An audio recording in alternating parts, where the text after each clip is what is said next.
বাংলাদেশের ইতিহাসে মানবাধিকার লঙ্ঘনের শিকার সবচেয়ে বড় পরিবার হলো জিয়া পরিবার। মানবাধিকার লঙ্ঘনের চরমতম শিকার আমাদের মাননীয় প্রধানমন্ত্রী।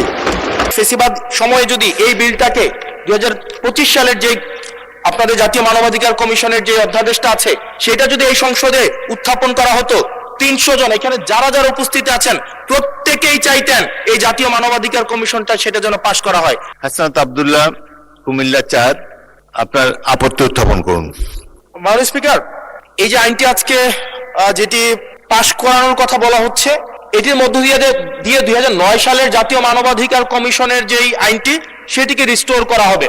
ফেসিবাদ সময়ে যদি এই বিলটাকে 2025 সালের যে আপনাদের জাতীয় মানবাধিকার কমিশনের যে অধ্যাদেশটা আছে সেটা যদি এই সংসদে উত্থাপন করা হতো, 300 জন এখানে যারা যারা উপস্থিত আছেন প্রত্যেকেই চাইতেন এই জাতীয় মানবাধিকার কমিশনটা সেটা যেন পাশ করা হয়। 200-র বেশি সার্ভিস ও ফিচারে লেনদেনের সব বিকাশ অ্যাপে সম্ভব। কিন্তু আজকে সময় পাল্টিয়েছে, ঋতু পরিবর্তন হয়েছে, আজকে চেয়ার পরিবর্তন হয়েছে, দিক পরিবর্তন হয়েছে। আমরা জাতীয় মানবাধিকার কমিশনের বিরুদ্ধে আমরা অবস্থান নিচ্ছি এবং আজকে আমাদের এই অবস্থান রং সাইড অফ দা হচ্ছে আমাদের রাইট অর রং, আমরা যে মোরালিটির আমরা রং সাইডে অবস্থান নিচ্ছি, এটা টেক্সট বুক এক্সাম্পল হিসেবে ইতিহাসে লিপিবদ্ধ থাকবে। মাননীয় স্পিকার, এই আইনটা এটা শুধুমাত্র যে জাতীয় মানবাধিকার কমিশন শুধুমাত্র এটার সাথে সম্পর্কিত না, বরং এটা আরো 2টা অধ্যাদেশের সাথে সম্পর্কিত। এটা গুম অধ্যাদেশের সাথে সম্পর্কিত এবং আমাদের যে জুলাই গণ অভ্যুত্থান দায় এবং হচ্ছে আমাদের দায় মুক্তির যে অধ্যাদেশটা রয়েছে সেটার সাথে সম্পর্কিত। আজকে 2025 সালের জাতীয় মানবাধিকার কমিশন এটাকে ল্যাপস করার মধ্য দিয়ে আদতে বাকি 2টা অধ্যাদেশকে অর্নামেন্টাল করে ফেলা হয়। এটাকে আদতে সরকার এই পরবর্তীতে অধ্যাদেশগুলোকে রাজনৈতিক দমন পীড়নে যে ওয়েপনাইজ করবে না সেটির কোনো নিশ্চয়তা নেই। মাননীয় স্পিকার, আমাদের সবচেয়ে বড়, আমরা ইতিহাস থেকে কোনো শিক্ষা নেই না।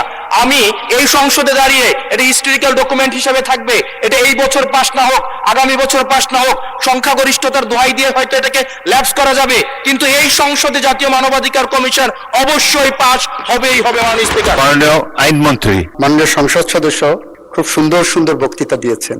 বক্তৃতাগুলো পল্টন ময়দান, প্রেস ক্লাব, ঢাকার রাজপথের জন্য, মুক্তাঙ্গন অনেক বেশি জুসি, অনেক বেশি প্রাসঙ্গিক।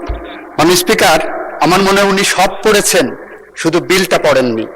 এই বিলটা এনেছি, বিলটার প্রথম লাইনেই দেওয়া আছে, যেহেতু মানবাধিকার কমিশন অধ্যাদেশ 2025 এর বিষয়ে সংশ্লিষ্ট স্টেক হোল্ডারদের সহিত অধিকতর পরামর্শ যাচাই বাছাই করা প্রয়োজন এবং যাতে করে 2009 সালের আইনটা বাতিল করে দিয়েছিলেন মানবাধিকার কমিশনের জায়গাটা অসম্পূর্ণ না থাকে, ফাঁকা না থাকে, সেই কারণে আপাতত আমরা 2009 সালের আইনটাকে রেস্টোর করেছি, কেউ বলতে যাতে না পারে বাংলাদেশে কোনো মানবাধিকার কমিশন নাই। সুতরাং সব পড়লাম, প্রথম লাইনটাই পড়লাম না যে 2025 সালের আইনটা আমরা অধিকতর যাচাই বাছাই করার জন্যই এনেছি। কেন অধিকতর যাচাই বাছাই করার প্রয়োজন? মাননীয় স্পিকার, 2025 সালের যে অধ্যাদেশটা আমাদের সামনে এনে দেওয়া হয়েছে, এই অধ্যাদেশের 2টা ইমপ্লিকেশন আছে। একটা ইমপ্লিকেশন হলো, আমরা যখন কোনো আইন করি, কোনো অ্যাকশন নেই, কোনো অ্যাক্ট করি, এটা যদি এমন হয় যে এটা করেছে উইথ এ ম্যালাফাইড মোটিভ, যদি এমন হয় যে বিএনপি ক্ষমতায় আসবে তাকে কোনোভাবে কাজ করতে দেওয়া হবে না, সেরকম উদ্দেশ্য যদি থাকে, সে ধরনের উদ্দেশ্যপূর্ণ আইনের ভাষায় বলছি, জুডিশিয়াল রিভিউয়ের ভাষায় বলছি, কনস্টিটিউশনাল লয়ের একজন ছাত্র হিসেবে বলছি, that law is a void of initial law. বাংলাদেশের ইতিহাসে মানবাধিকার লঙ্ঘনের শিকার সবচেয়ে বড় পরিবার হলো জিয়া পরিবার। বাংলাদেশের ইতিহাসে মানবাধিকার লঙ্ঘনের সবচেয়ে বড় পরিবার হলো বিএনপি পরিবার। বাংলাদেশের ইতিহাসের সবচেয়ে জঘন্যতম অপরাধের শিকার হলো বিএনপি পরিবার এবং জিয়া পরিবার।